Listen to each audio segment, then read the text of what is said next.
This is Heating and AC Test 11. Heating and AC Test 11. And we're going to be talking about some things. We're going to talk about diagnosis some. To begin with, let me ask you what you do to start with. If you pull a car in and somebody says it's not cooling, what are you going to do first? What's the first thing you're going to do if somebody says that it's not cooling? If somebody brings an air conditioner job to you and they say it's not cooling, I'm not getting any cold air, what's the first thing you're going to do? Turn the car, turn it on, see the pressure. Sir? I don't know. What you gonna check for? I mean, just use your common sense, you know. What if your mama brought her car to you and said, "My air conditioner's not cooling," and you're supposed to. I look down and see the compressor turning. That's part of it, but the first thing I'm going to do is get in there and I'm going to fire the car up. I'm going to turn on the air and see what I feel. You know what I mean? That's basically your verifying. And then that is when you go under the hood. Do I have a compressor that's spinning? If the compressor's not spinning, then you got to go in one direction. You know what I mean? Is it low on refrigerant? Of an electrical problem? Is it even turned on? This kind of thing. Then you go back to if it is spinning but it ain't cooling, then I'm gonna feel on my suction line and I'm gonna see if it's cold. And if it's cold but it's blowing warm air, I'm gonna think it got a blend door issue. See what I'm saying? Blend door is going to be that. Well, there's a worksheet on that. You know, the blend door actually can make it, blow warm air, even the air conditioner. Everything else air conditioner working right. Like I think that's what's going on in Abby's car. The blend door is hung up so that it's letting hot air mix with that, and so you're getting warm air. The air there's nice and dry, but it's warm because the evaporator dries it out. Because the cold air hits it. It's like a glass of tea. It gathers the moisture out of the air and dries it out, and then it comes through the heater core because the blend door opens up and lets that air-conditioned air go through the heater core and it warms it back up. So that work going and work coming back for the heater, right? Yeah. So if sometimes the door will be broke, sometimes the heater control actuator will be not working. Because on my car, I didn't have any heat last winter because of heater control. The blend door actuator had a broke tooth in it. Sometimes under the dash, you'll hear these things going click, click, click, click because they have a broke tooth in that actuator. Is that right? That's it. It's ready for the junkyard. Now we can fix that in there. Do you have no heat? You got no heat or got no? It works. It's just like it makes a click, click, click, click noise. Every time I turn the AC or the heat on. On some of them, those doors, ever so often, they'll go back and forth to make sure they know where, all their travel is. It'll actually go and it'll, Yeah, it'll actually go. Yeah, you actually got it. That knocking noise is their little actuator moving them doors around. Anyway, let's move on into these questions here. Technician A says you should begin HVAC problem diagnosis with a thorough inspection. Is he right? Technician B says you can determine from the inspection what type of system you're dealing with. Yes. Yeah. That's true. And when it says what type system, what are you talking about? We're talking about 134. Well, that, but also if you have a accumulator or a dry receiver or accumulator. A receiver, dryer, accumulator, extra orifice or TXV, which TXV is thermal expansion valve. That's what that is. Okay, number 2, Technician A says sometimes nothing's wrong with the system when there is a complaint of insufficient cooling. Technician B says you should begin diagnosing this complaint by checking the AC system pressure. Just where I was going next. Put those gauges on there, and if you can tell by your pressures if it ought to be cooling. You know what I mean? If the pressure on the low side down around 30, if the pressure on the high side is up around 200 and something, and it's going to those numbers are going to vary with ambience. And the hotter it is outside, the higher those pressures are going to be. The colder it is outside, the lower they're going to be. And they'll be low enough sometimes that even though there's nothing wrong with the system, if it's a cool day outside and you try to run the air, you may hear it short cycling if you got one of them clutch cycling systems. It actually is going to cycle because the low pressure cutout switch is going to go above and below the pressure where it cuts out. But anyway, I'm going to check your pressures. Now, there was a girl that sent me an email, and she says, my air conditioner cools really good below 85 degrees, but above 85 when it's outside, but when it's above 95 degrees outside, it doesn't cool very well at all. And I said, it's probably low on refrigerant. That's my first, that first blush. That's what I'm thinking. So she sends back an email, says, the refrigerant's already been checked and it's low, and it's not low. What now? I'm like, wait a minute. How do they check the refrigerant? There's not a dipstick.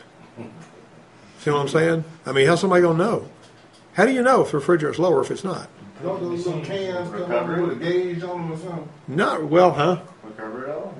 That's what you got to do. What he's talking about, you got to have the machine something so you can pull it out and weigh it And our machine does that. The machine about recovery. It's never okay to let it go out into the atmosphere. I mean, don't do that. You know what I'm saying? I'm not a big proponent of global warming and all that hogwash, but I'm telling you, it's against the law to let refrigerant out of the atmosphere. So don't do that. That's what I'm saying. I ain't gonna do it. And whenever they, I don't really like the idea of doing that either. But one way or another, if you've got a situation where you think it's low on refrigerant, you cannot connect gauges to it and look at the static pressures and tell if it has enough. Because you may see 100 pounds on there, you may see 70 pounds, you may see 60 pounds on one that's okay, and may see 100 pounds on one that ain't right. And so even in the Mobile Air Conditioning Society, they had a little write-up on that saying there's not any good numbers for static pressures. If you hook a gauges up and you can't hook them up and look at them. Now when you crank it up, you can usually tell if it's low. You got me? If both sides are pulling low, you probably got a stopped up orifice or a bad expansion valve. Think about that, all right? But one way or another, she says somebody's already checked it, but I asked her how did they check it. She never emailed me back. But the only way I know to check it is pull out everything that's in it, see how much came out of it, make sure you got it all. And if it's supposed to have 2.2 pounds or whatever, and it's only pulling 1.6 out, then you're low on refrigerant. Put back in there what's supposed to be there. On a cold day, if you're going to do that, you better warm that engine compartment up to where it's blistering hot, where it's too hot to touch anything before you recover it. Recover it with the air conditioner turned on, but you heat the engine compartment to where it's just blistering hot to make doggone sure that it boils out of that oil in the accumulator and you don't have any outgassing taking place later on. Because you don't want to leave some in there and wind up with too much in it. You got too much in it, it won't cool either. So it's not wise to go by canning that 134. I would not do that because you'll get more in there than what goes in there. You're flying blind, man. You know what I'm saying? Oh man, you should have seen. I went to AutoZone the other day. There was a Mexican that came in there. He didn't speak English, and the guy was like telling him for his air conditioner, he's like, buy one of these and buy one of these. Little gauge. Yeah. Make it go to here. Yeah. And the guy was like, this is bueno. yeah. All right. Well, anyway, that's what they do. They sell over there. But you got to be. The right way to do it is to find out exactly what's in it. You can't just look at it. They used to have a sight glass, but they don't have that anymore. All right. Oh man, that dude was telling me to put a lot in there. I was like, that's a lot. Because one was an oil can and one was the 134A. I know, but those people. Anyway, Technician A says when the compressor clutch is off. Did I give you the answer number 2? That's A, by the way. A. Yeah. You know that. Whenever you diagnose a complaint, how should you begin? What I tell you a while ago. First thing I'm going to do is verify the concern. You got me? That's what I'm going to do. That doesn't mean diagnosing system pressures. Of course, some people do that. Technician A says when the compressor clutch is off, it's okay if the pulley and clutch plate touch. Now, that's not good, is it? Technician B says too much air gap can cause clutch slippage during engagement. It can also cause it not to pull in at all. So that 3 is going to be a B. Technician A says oily residue on a hose can indicate a refrigerant leak. Is that true? It is. If you see oily residue on a hose, it could be a refrigerant leak. Technician B says the residue is normal for most connections. No, that's not true. Now, I was telling somebody the other day, we had a Caravan, and it would lose all of its refrigerant. It'd lose enough refrigerant in 2 days where it wouldn't cool anymore. And when we found the leak, it was a teeny tiny little leak. You squirt, it was where one of the big suction line hoses was leaking, where it was crimped together. Where it was, that crimp is. And we sprayed some soapy water on it, and we juiced it up with dry nitrogen, and it would make one little teeny bubble about the size of the head of a pin, and it would pop. And about a minute later, it'd make another little bubble, and then it would pop. And that was a big enough leak to leak the refrigerant out of that thing where it wouldn't cool in 2 days. Now imagine what it's like trying to find one that leaks enough out in 2 months or 3 months or whatever. You know what I mean? The way you do that is you clean everything off real good, and then you put dye in it. Some dye that is good dye that you can see with your black light. And on this one Buick that we worked on, we put a bunch of dye in it, and it's it would take her all summer long for our air conditioner to get where it wasn't leaking. We put that dye in there, and then we crank it up. The first time when Frank did it, there was some dye that came out the evaporator drain. Whenever we first 3-month period went by, and he put an evaporator in it, and it wasn't as bad. It took longer to lose, but the next time the dye showed up, it was all over the compressor. The compressor lit up like a Christmas tree when we hit it with air. So the compressor likes to leak too. The compressor is a high stress component that's working really hard. And, my old rule of thumb is the part that typically fails is the one that's working the hardest and is in the most hostile environment. That's usually the way that works, so just keep that in mind. Put the dye in there, give it time, you'll find that leak if you got a black light and some orange glasses. And we got that out here. Okay, Technician A says a quick check of an AC system operation is to feel the temperature of the suction and discharge lines. What do you think about that? I like that. Technician B says the suction line should be cold and the discharge line hot after a minute of system operation. What do you think? After a minute? That's a little long, isn't it? That's going to happen a lot faster than that. But I always like for the suction line to be cold all the way to the compressor. If you can find it, if you can get your hand on it all the way to the compressor, it'll be cold. If it's cold coming out of the evaporator, but it ain't, and maybe the accumulator or whatever is cold, but it starts to warm up as you get to the compressor, it's probably a little refrigerant or something else is going on. Once again, if you're looking at your pressures while they're running, and let's say that the static pressures are 100 pounds and you crank it up, and then your static pressures are like 80 and 120, and they're bouncing a little bit, you got a bad compressor. We see that too. And that's what, and Heinz's car doesn't change pressures worth a flip. It's spinning down there. You can see it's engaged, but it ain't doing nothing with the pressure. So you got a bad compressor on his. And let's see. Technician A says the replacement of the fuse is the only repair necessary for a blown fuse. I don't think that's right. Now, I will tell you that sometimes fuses get tired. Fuses will get tired, and they'll blow. Huh? It's 5A. 5A. Yeah, 5 is A. Now, see that that guy had too much time. Technician B had too much time. It ought to get faster than that. Okay, if a fuse is blown, usually there's a reason for it. And the Technician B says a blown fuse is caused by system faults such as high resistance.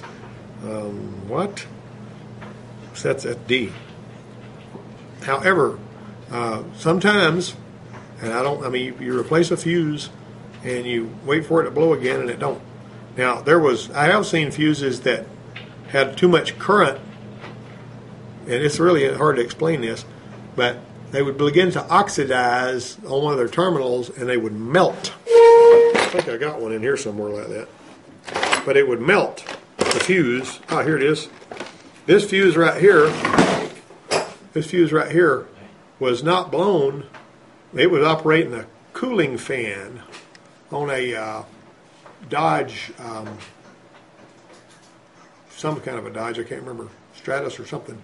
Anyway, it was not blown, but the cooling fan wouldn't work. And so when I checked the cooling fan, it was pulling like 60 amps. Now sometimes, even if there's nothing wrong with the cooling fan, it'll do this, because it starts to oxidize right here. See what I'm saying? I take that back. That was a different car. The one that was pulling 60 amps was blowing a fuse. This one had no problem with the fan, but it wouldn't work because that fuse melted. And just because the fuse melted, you're going to have to do something about the contact it slid onto, too. That's an electrical thing there. But that one right there is for a cooling fan fuse. And I keep it in the drawer so I can wave it around. All right. Let me see down here. Technician A says the first step in diagnosing a problem is to verify what the complaint is. What did I say a while ago, Willie? Technician B says a TSB can tell you the cure for some problems. You think about that? That's right. Both of them? Both of those guys are right. And if you're an arrogant son of a gun that don't think you need TSBs, you're in for a lot of pain. Because I have seen technical service bulletins. You can go and see a strange problem, and you go to the technical service bulletin, and it says, this your model car doing this and this and this, you need to do this to fix it. And that bypasses all of this aggravating troubleshooting. If there's a TSB on it, you do that first and see if it takes care of the problem. If it does, you're done. You see, and that car can be out the door and you'll be working on your next one. But like the one that, most egregious one that I remember, was the one that had wet the whole floorboard on this Dodge Durango. The whole right-hand floorboard was soaking wet. And what does that typically mean? Keep it cool. Well, unless the water that's on there doesn't have any antifreeze in it. Let's say you take some of that water that's in the carpet and you drip it on your little refractometer and you look at it and it's clear water. It ain't got it's just 32-degree freezing. That's not no antifreeze in it. And you're not going low on coolant, but you're wetting the doggone floor in the summer. It only happens when you're running the air. It's coming off the accumulator as a line. Actually, what we found on that one, there was a TSB on it. That evaporator pipe that comes out, it's got a big hole, and there's foam around it that's inside. And what'll happen is it things like you know how this coffee pot, when you go to pour it, it runs down the coffee pot and gets on the table. It's doing that same thing. It's running back in there, getting in that foam, wetting all the stuff inside the car. All you got to do to fix that is smear some silicone around that darn thing, where the water can't go back into the. You know what I'm saying? That's all you got to do. That was the fix for it. Chrysler published a TSB. Now, if you didn't, and I've seen that, haven't seen that, I've seen it since then on 3 or 4 other Dodges. The Dodge Caravan that Jimmy drives, he came in here reporting that. Right floorboard, pulled it out. Who was that worked on that the other day? That was you, wasn't it? And you saw what I was talking about. That silly thing, it was just going back, you know, the water would come out and go right back into the inside the car. I mean, you put the silicone, you can't do that anymore. But anyway, yeah. The guy I work with, he has a 3500 HD, like Chevrolet, and it's like maybe 2010. Yeah. And when he turns his air conditioner on, it does that, leaks in the floor. Yeah, he's got that. It's not always because of the reason I was giving you. That's on a Dodge. But if he's got anything underneath the dash, it can leak on there because the evaporator drain stopped up. It can leak on there because on some of the older cars you'd have exposed. I told them with it being that new, they should do something about that. Yeah, but there may be a bulletin on that. You need to look it up. Look that sucker up on Identifix and or on All Data and see if there's a TSB on it. You might be surprised what you'll find. Okay, let me see. That was 7. We got 7 with C. Technician A says a misadjusted blend door can cause poor AC operation. Technician B says if you check this by clamping off a heater hose. Which technician is correct? Both.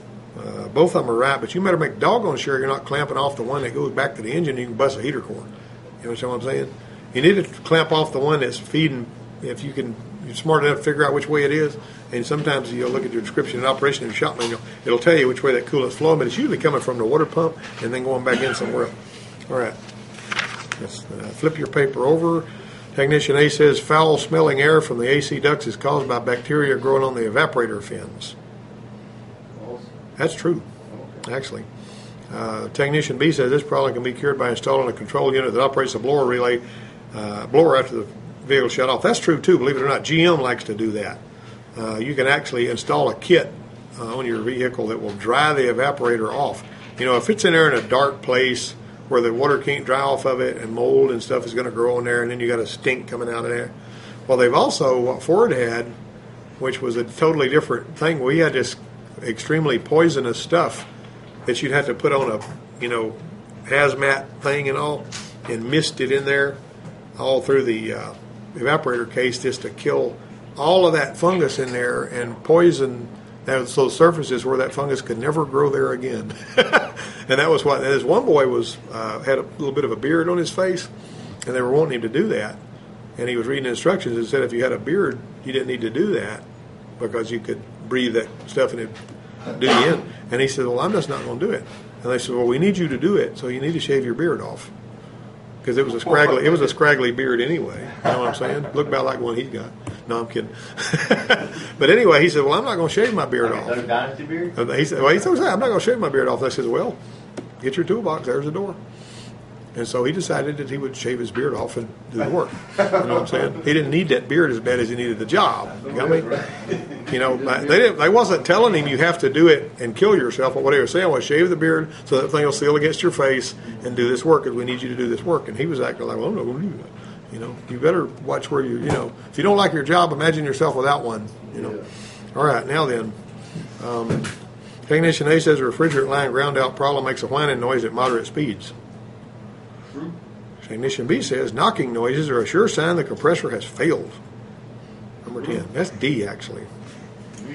Yeah. What's a refrigerant line ground out problem? If it's touching a part of the car, you're going to hear some noises. But ain't going to be no whining noise. All right. If a blower motor does not operate at any speed, what do you check first? Relay. Fuse resistor. I kind of like to go to the fuse, really. What do I tell you when you're checking electrical stuff? Always check what's quick and easy. I'm going to go to the fuse before I go anywhere else. I'm also going to make sure that the fuse has got good blade fit. Because some yo-yo may have put some accessory in there that spread that thing out, right? Because I have actually been smacked around by that before.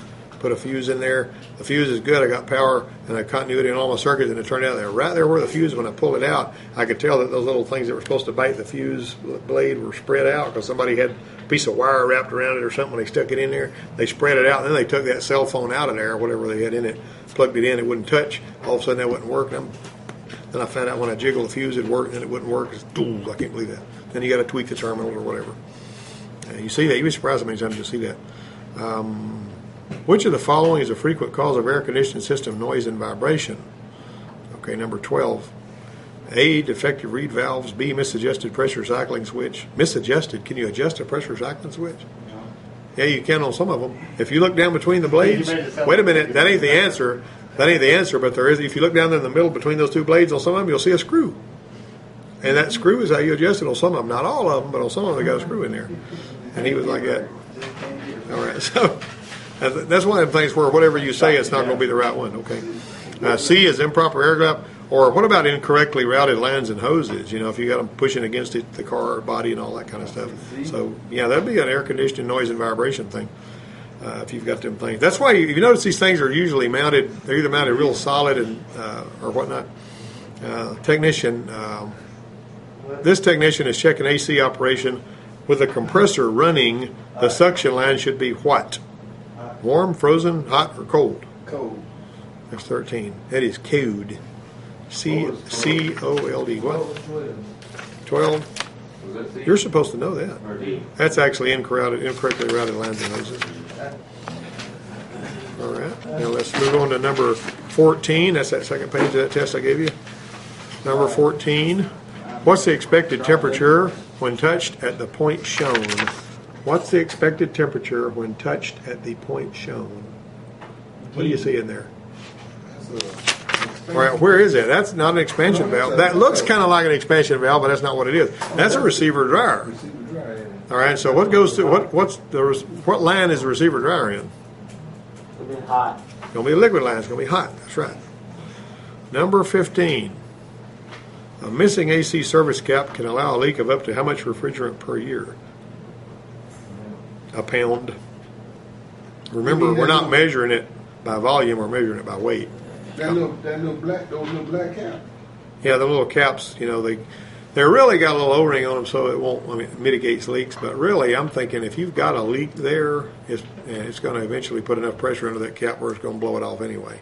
And they claim that there's O-rings in this cap. I don't really trust a cap to prevent a leak. Personally, I don't. You know, but you're supposed to put those caps back on there. You know, and has the Ranger leaked in the year? Huh? Has the Ranger leaked in the year? It don't have caps on it. Yeah, the Schrader valve on the Ranger is so weak that if you happen to if you got a vacuum on that system because you pulled everything out of it and you take that blue line off, it'll suck the valve open. It needs another one. Let's see. Access to hidden areas behind the dash can often be improved by removing what? Glove compartment. There you go. Number 17. Vibrating AC hoses that make a ground out noise can be repaired by doing what? That's why don't we just put either A or B, but clamping them together or separating them from the other surface. I will tell you something though. A wire harness or a vacuum line, a plastic vacuum line, can rub against an AC suction line, metal aluminum suction line, and that plastic will literally rub a hole in that aluminum. And what happens is that plastic picks up particles of dust and dirt, and it turns into a little foul. And you can look, and it doesn't even affect the plastic very much, but it'll rub a hole all the way through that suction line and start leaking refrigerant. So you got to kind of watch how those, and wire harnesses will do that too. If they're actually fixed where when the engine torques, the wire harness is rubbing against one of them big lines, if you got a crowded engine compartment, you got to keep that stuff tied back. If you got one, and sometimes the aluminum one on them, the wire harnesses will rub the insulation off of the wire harness and bear some copper, and you'll have stuff that will be electrical problem because of that. And if you got a wire harness this big around, it's got 60 wires going through it, it could cause any number of any kind of problem depending on which wire happens to be on that side of it, right? Okay, let me see what we can do here. High-pitched noise from the compressor during engagement can be caused by what? It's either A or C. Excessive high side pressure. Is that right, or am I wrong? Somebody shoot me down. A. Number 18. That's going to be C, excessive outside pressure. Anybody ever walk by a car after somebody shut it off, and the people shut it off, they've gone in, and you hear it going, making a noise like that? That's the refrigerant equalizing between the high side and the low side after they shut it off. But you'll hear a hissing noise. Or if you walk by a Cadillac, one of the GM cars, you may hear the blower motor running in the parking lot because of that little time delay thing I was talking about. All right. Engine off AC inspection points include these except A, vacuum hose condition, B, drive belt condition and tension, C, AC pressures, or D, compressor clutch air gap. That's going to be C, AC pressures. You can't really check them with it off, not accurately. Technician A says a stinky evaporator can be cured by spraying a fungicide into the fresh air register in front of the windshield. I was talking about that earlier, wasn't I? Technician B says this problem is more common in areas of high humidity. Who's right about that? Both of them. All right, we're going to jump straight into. We got about, huh? Well, which one, you guys? C. All right. Why is it double sided the same thing? Huh? These both the same thing on both sides. Boy, did I ever mess up. I'll borrow that.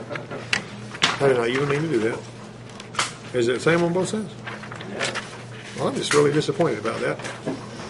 Does the word suck it up mean anything to you? All right, here we go. Now listen to this. This is actually going to be confusing to you because on test 12, the first question of test 12 is exactly the same as the first question of test 11. That doesn't mean that the rest of the test is the same, but we know that number one, when you begin a problem diagnosis with thorough inspection, blah, blah, blah, that's going to be C. We just did that on test 11. Technician A says an oily residue on a fitting or hose, we got that one there. These tests right here, this test has got 12 and 11 have got some of the same, in those chapters, it's got some of the same questions in the test bank. And I just sort of fouled up when I made these tests up, but we'll keep going anyway. Oily residue on a fitting can indicate a refrigerant leak. Residue will not affect a leak detector. What do you think about that? That's A. In a system that's operating correctly, the lines and hoses on the high side should be what? On the high side, meaning the high pressure side, what should they be? They should be hot to the touch. And that's whenever you put your hand on them, they go, like that. Okay, technician A says pressure checks are one method of diagnosing AC problems. Are they? Yes. Okay, technician B says trouble trees are used only for mechanical problems. Which technician is correct? A. A is correct. When you say only, that usually shoots down a question, no matter who wrote that test. If it says only, then you can usually, or always, to shoot it down. When discussing a manifold gauge set, technician A says the high side service hose is blue. Technician B says the low side service gauge goes up to 750 psi.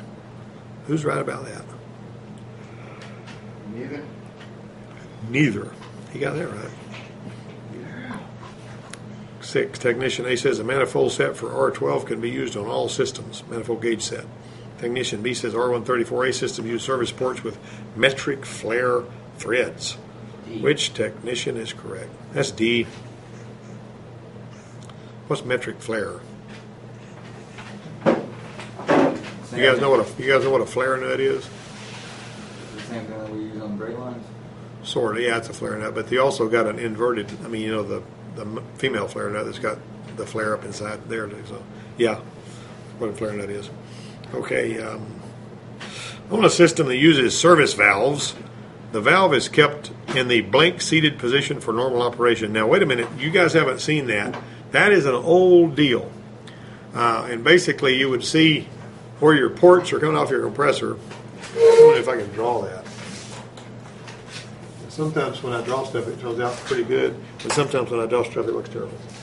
But you got these lines coming into your compressor, and your compressor being here, you know, down here, and most of these were on them old square type compressors, and you see a round stem sticking out here, and on the end of that round stem is a square thing that looks like it goes for a faucet. You got me? All right, that right there, let me erase that so it looks right. That's a service valve. And you cannot do anything with that unless you screw that in. In other words, it won't let you put any refrigerant in it unless you run that in, run it in something. And basically they got these little knobs, just like you'd have on a faucet that you put on there to turn them with, or whatever, or a tool socket or whatever. Anyway, those old Ford air conditioner compressors had pistons in them and a crankshaft. I got one over there somewhere. They have them kind of service ports on them. That's what they're talking about there. I didn't want you to be confused by that term. So is there anything called a seated position? A what? Seated position. Let me look and see where we're talking about here. Let me see. On service valves. I'm waiting on you to start Sunday. I will tell you this, I didn't drink ever, but when I was on Wheat Harvest and when I hung out with a bunch of guys I went to school with, I went in a lot of beer joints. I mean, they were drinking. I was a designated driver. I just didn't drink.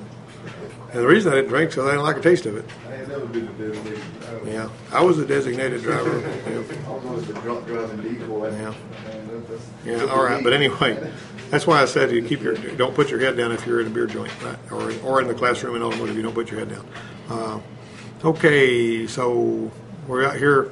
We got back up to 10. High side pressure is affected by ambient temperature, refrigerant charge level, fan and clutch operation, all of these. Faulty AC system has a high low side pressure and a high side pressure. Technician A says the system's probably starved. Technician B says the system has a bad thermostatic switch. Who's correct? And what I was trying to tell you, that number 11, incidentally, is a D at neither one of those. And I was going to tell you they're either going to measure the temperature of the evaporator. The pressure and temperature run together. So if you got a low pressure cutout switch, it will typically keep the compressor from, doing that. Low pressure cutout switches on some of these Ford cars too can go bad and machine gun the compressor. If you hear the compressor going kicking off on like a machine gun, it's usually a low pressure cutout switch. Or you can turn that little screw down in there in between those two terminals on some of the older ones.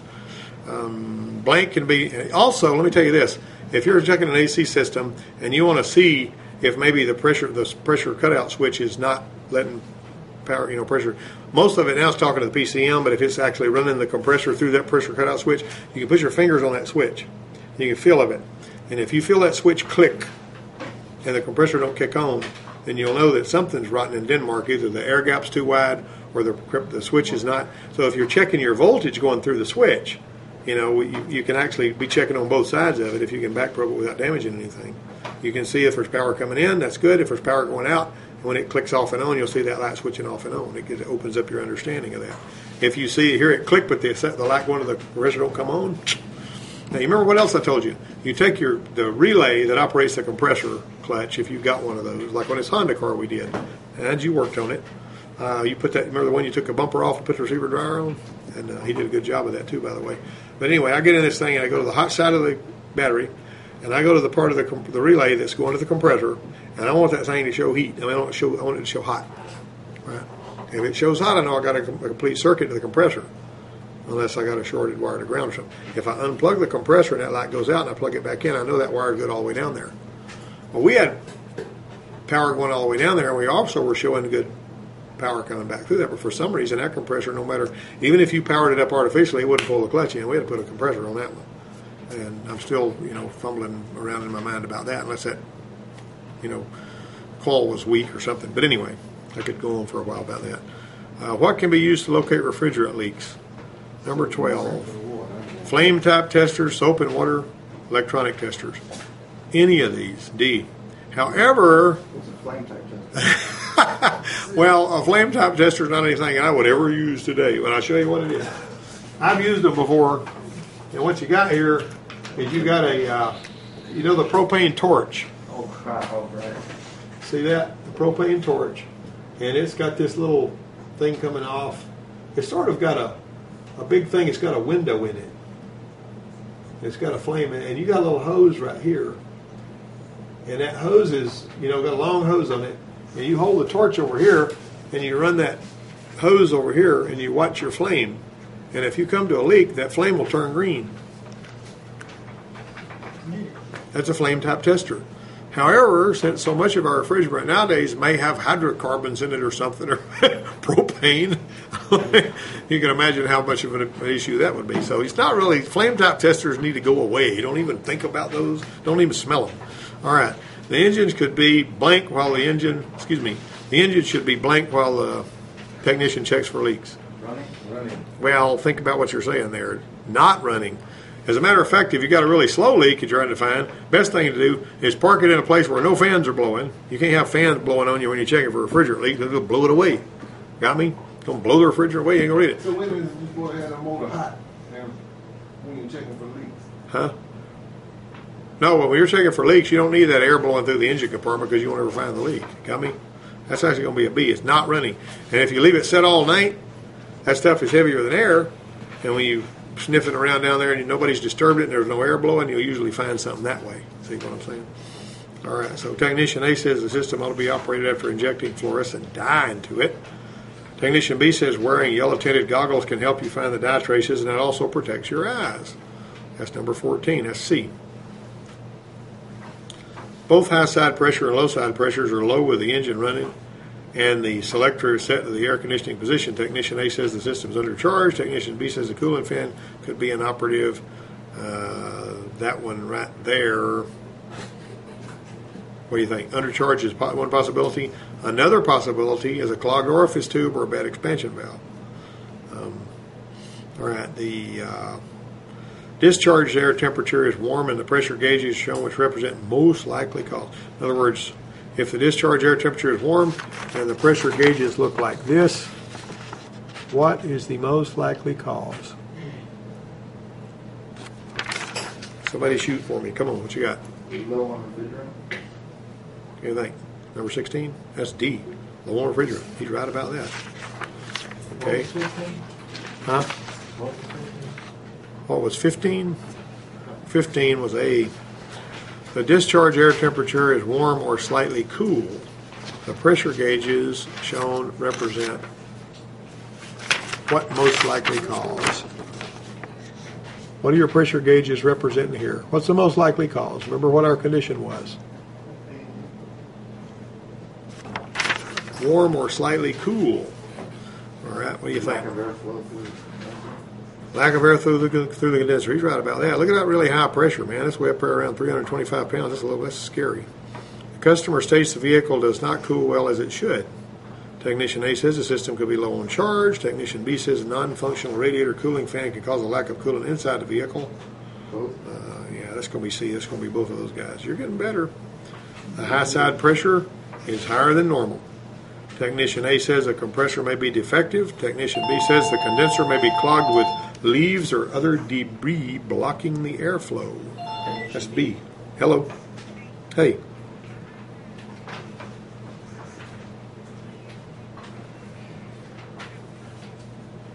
Yeah. I'll have to give you a purchase order for that. Let me get through this lecture and I'll see if I got. All right. That's for that other truck. Okay. Right here we got. Let me get down here where we're at. What number are we on? 21. An automotive air conditioning system is being tested for a lack of cooling complaint. Both high and low pressures are higher than normal. Technician A says the system is low on charge. Technician B says the system is overcharged. Who's right about that? That's going to be B. It's not undercharged. If the pressures are too high, overcharged, right? And you know when me and Willie ran that alcohol through the evaporator on that Chrysler 300, it wasn't cooling worth a flip. We got all kinds of oil out of the evaporator. It's like too much oil within that system, you know. That thing inside the evaporator is coated with oil, ain't gonna work right. All right, let me see. Two technicians are discussing leak testing of an air conditioning system. Technician A says to check the evaporator for leaks at the condenser drain tube. Technician B says the water will not damage the electronic leak tester probe. That's A, Technician A only. Okay. In an operating AC system, the outlet line from the evaporator should be what? The outlet line from the evaporator should be cool. Now, sometimes you'll see it frost covered, but that's not typically the way it's supposed to be. If both the low side and high side show low readings, what might be the problem? Low refrigerant charge or leaks. See, they're not ever actually saying what I've seen here. Let me say what I ran into one day. Had a Toyota Camry in here and wasn't cooling at all. Had all the refrigerant in it that it was supposed to have, but the high side and the low side were both low. All right, and so that's typically an expansion valve problem. So we changed out the expansion valve. You've seen those before. Put expansion valve on it, And it was just like it was, just like it was. You ever heard somebody say that after you work on a car? Just like it was, just like it was. All right, what happened with that one? I says, well, let's see what's going on with the evaporator. I couldn't really tell the evaporator was clogged up internally, but we put an evaporator on it and it fixed it. Now, this one guy that I used to work with years and years and years ago, back in the 70s, he was working with me in that maintenance shop for them forklifts and all that stuff and cars and trucks that we fixed at that plant down there. And he says, whenever I was working on an air conditioner and I had done everything else that I knew to it and couldn't get it to work right and I knew everything was good, I would replace the evaporator and that usually fixed it. When everything else was done, if he put an evaporator, well, in that case, that took care of her problem. She was freezing cold when she left. Had the same amount of refrigerant coming and going. I don't know why that evaporator, you could actually just blow through that evaporator, but we put an evaporator on it and it cleared it right up. Pressures looked normal. It was cold. Weird. Regulations require any shop performing AC work to have what? C and D. I mean C.